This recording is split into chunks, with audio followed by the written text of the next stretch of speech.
డీఎస్సీపై ఎలాంటి అనుమానాలున్నా సమాధానం చెప్పేందుకు సిద్ధమని మంత్రి లోకేష్ స్పష్టం చేశారు. దమ్ముంటే చర్చకు రావాలని జగన్కు సవాల్ విసిరారు.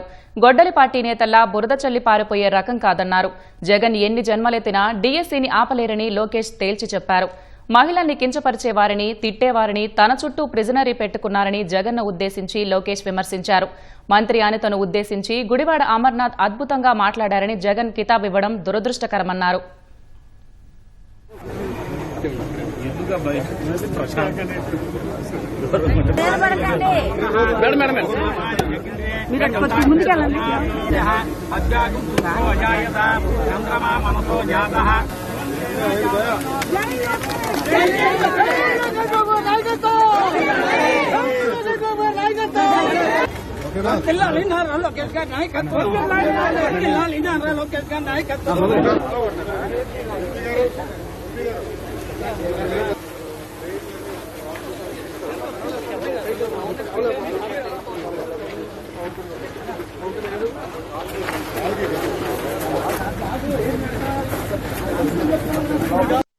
ప్రజలు నా పైన చాలా ఆశ పెట్టుకున్నారు, పనులు చేస్తారని ఒక ఆశతో నన్ను గెలిపించారు.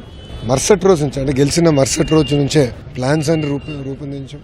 తాగునీరు కానివ్వండి, అండర్ గ్రౌండ్ గ్యాస్ కానివ్వండి, అండర్ గ్రౌండ్ డ్రైనేజ్ కానివ్వండి, ఇప్పుడు ఏకంగా అండర్ గ్రౌండ్ పవర్ ప్రాజెక్ట్ కూడా మొత్తం మంగళగిరి నియోజకవర్గానికి ఏర్పాటు చేస్తాం జరిగింది.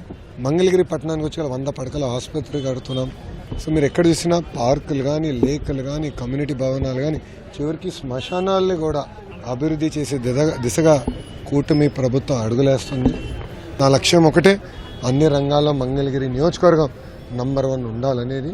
దానికి అహర్నిశలు కష్టపడతా. గౌరవ పులివెందుల శాసనసభ్యులు బెంగళూరులో కాకుండా ఆంధ్ర రాష్ట్రంలో నివసిస్తే వాస్తవాలు తెలిసిన అవకాశం ఉంటుంది. ఆయన సొంత నియోజకవర్గంలో నివసించాడు, ఇక్కడ మా మంగళగిరి నియోజకవర్గంలో నివసించాడు. ఆయన చూస్తే బెంతాహే అని పేరు పెట్టాం. అంటే బెంగళూరులో ఉంటాడు, తాడేపల్లిలో ఒకరోజు, హైదరాబాద్లో మిగిలిన రోజు. అలా ఉంటే వాస్తవాలు ఎటు తెలుస్తుంది? రాండి, ఫీల్డ్లో తిరగండి, వాస్తవాలు తెలుసుకోండి. ఎవరు ఓట్లు తీయాల్సిన అవసరం మాకు లేదు. మేమే ఇన్వాల్వ్ అయ్యి అందరిలో ఓటు నమోదు పకడ్బందీగా జరగాలనేదే మా పార్టీ కూటమి లక్ష్యం. కలిసికట్టుగా మేము పనిచేస్తున్నాం. వాళ్ళు కొంచెం ఐటీలో అవగాహన లేని వ్యక్తులు ఏదంటే అది మాడతారు. మాకు కొంచెం ఐటీ అవగాహన ఉన్న వ్యక్తులు కనుక ఒక యాప్ తయారు చేసి మా కార్యకర్తలకు సులభంగా చేసాం. ప్రిజనరీకి విజనరీకి చాలా తేడా ఉంటుంది స్వామి. ప్రిజనరీ ఎప్పుడు ప్రిజన్ వైపు అంటే జైలు వైపు చూస్తాడు. రౌడీలు ఉంటారు ఆయన చుట్టూ, మహిళల్ని తిట్టే వాళ్ళు ఉంటారు, మహిళలు కించపరిచే విధంగా మాట్లాడే వాళ్ళు ఉంటారు. విజనరీ ఎప్పుడు ప్రజలకు ఉద్యోగాలు కల్పించాలి, ఉపాధి కల్పించాలి, ఎప్పుడు లేని విధంగా పెట్టుబడులు తీసుకురావాలి మా లక్ష్యం. ఈరోజు భారతదేశంలో 100 రూపాయలు పెట్టుబడులు వస్తే 25 రూపాయలు ఆంధ్ర రాష్ట్రంకి వస్తున్నాయి. దాని కారణం ఏంటి? Brand CBN. ఇప్పుడు కోడిగుడ్డుకి ఇండస్ట్రీకి కోడిగుడ్డు మధ్యన తేడా తెలియదు. ఆయన 5 సంవత్సరాలు ఒక్క పరిశ్రమ తీసుకురాక ఉన్న పరిశ్రమలు తరిమేశాడు ఆయన. ఈ రోజు మేము అధికారంలోకి వచ్చిన 2 సంవత్సరాల్లోనే భారతదేశంలో 100 రూపాయలు పెట్టుబడులు వస్తే 25 రూపాయలు ఆంధ్ర రాష్ట్రాన్ని ఎత్తుక్కుంటూ వచ్చే విధంగా చేశాం. అది తట్టుకోలేక కోడిగుడ్డు మంత్రి, గౌరవ హోంమంత్రి గారు ఆమె వేసుకున్న బట్టల పైన అట్లా మాడటం చాలా చాలా బాధాకరం.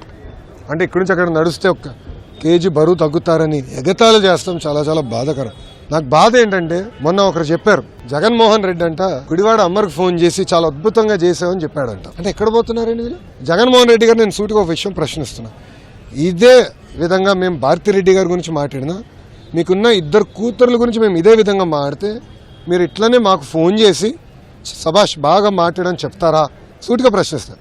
ఇదేనా మీరు మహిళలకు ఇచ్చే గౌరవం? అధికారంలో ఉన్నప్పుడు మా తల్లిని అవమానించారు, బ్రహ్మణిని అవమానించారు. మేము తిరిగి అధికారంలోకి వచ్చిన తర్వాత మా కార్యకర్త పరుపాటున భారతిరెడ్డి గారి గురించి ఒక మాట అంటే సోషల్ మీడియాలో పోస్ట్ చేస్తే అతను క్షమాపణ చెప్తామే కాదు, అతన్ని జ్యుడిషియల్ రిమాండ్కి పంపించిన ఘనత కూటమి ప్రభుత్వాన్ని. అది మాకు మహిళల పట్ల ఉన్న గౌరవం. ఇప్పుడు ఒక రౌడీ షీటర్కి, ఒక ఫ్యాక్షన్కి, ఒక గొడ్డలి పార్టీలో ఉన్న గొడ్డలి బ్యాచ్కి మహిళల్ని గౌరవిస్తానని తెలియదండి. జగన్ ఎన్ని జన్మలు ఎత్తినా DSCని ఆపలేడు అబ్బాయి. ఎందుకంటే పారదర్శిగా నేను నడిపించా. గతంలో పడిన కేసులని తీసుకుని ఏ ఇంజిన్లో పెట్టి ఏ కారణాల వల్ల కేసు పడినాయి, సబర్బాల్ జడ్జిమెంట్, హారిజాంటల్ వర్టికల్ రిజర్వేషన్ అంటే ఏంటి, ఎందుకంటే వెరీ కాంప్లికేటెడ్ సబ్జెక్ట్ అని నేను ముందర నేర్చుకుని స్టడీ చేసి పర్ఫెక్ట్ నోటిఫికేషన్ వేసి భారతదేశ చరిత్రలోనే ఎక్కడ జరగని విధంగా మేము నోటిఫికేషన్ చేశాం. అందుకే 150 రోజుల్లో 16,000 టీచర్ పోస్టులు భర్తీ చేశాం. మళ్ళీ టెట్ ఎగ్జామ్ జరుగుతుంది, డిఎస్సి నోటిఫికేషన్ ఇస్తాం, మళ్ళీ డిఎస్సి ఎగ్జామ్లు జరుగుతాయి, మళ్ళీ టీచర్ అపాయింట్మెంట్లు జరుగుతాయి. దాంట్లో ఎలాంటి సందేహం లేదు. మేము సాక్షి క్యాలెండర్ ఇవ్వట్లేదు, జాబ్ క్యాలెండర్ ఇస్తున్నాం. వాస్తవంగా మీరు చూస్తే 5 సంవత్సరాలు జగన్ అధికారంలో ఉన్నప్పుడు ఒక డిఎస్సి చేయాల, గ్రూప్ 1 నోటిఫికేషన్ ఇవ్వాల, గ్రూప్ 2 నోటిఫికేషన్ ఇవ్వాల, జాబులు భర్తీ చేయలేదు. పెద్ద పెద్ద మాటలు చెప్తాడు. అసలు ఇంకేం అర్థం అవుతుంది స్వామి? అంటే అబద్ధాలు చెప్పి మా పైన బురద జల్లి పారిపోతున్నారు. నేను ఇక్కడ నుంచి ఉన్నా కరెక్ట్గా జగన్ ఇంటికి నేను తిప్పి కొడితే 200 మీటర్లు కొట్టలేను. I'm ready for debate any time, రమ్మని చెప్పండి. I'm ready for debate and discussion. అంతేగాని ఏసీ రూముల్లో కూర్చుని మాకు లెక్చర్లు ఇవ్వాల్సిన అవసరం. వాస్తవాలంటే బయట పెట్టండి. ఒకటని నిరూపించాడా? అయ్యా 240 కేసులు వేసాం, ఎందుకు ఆపలేదు డిఎస్సి ప్రాసెస్? పారదర్శకంగా నడిపించాం. స్పోర్ట్స్ కోట కూడా పకడ్బందీగా నడిపించాం. ఇప్పుడు మా అధికారులందరూ టెక్నికల్ పైన ఆన్సర్ చేశారు. జగన్ గారి దగ్గర నుంచి సౌండ్ లేదు. మళ్ళీ అదే అబద్ధం చెప్పేదానికి ప్రయత్నిస్తున్నారు. మేము ఇచ్చిన సమాధానానికి దానికి రెస్పాన్స్ మీరు ఇవ్వాలని నేను డిమాండ్ చేస్తున్నాను.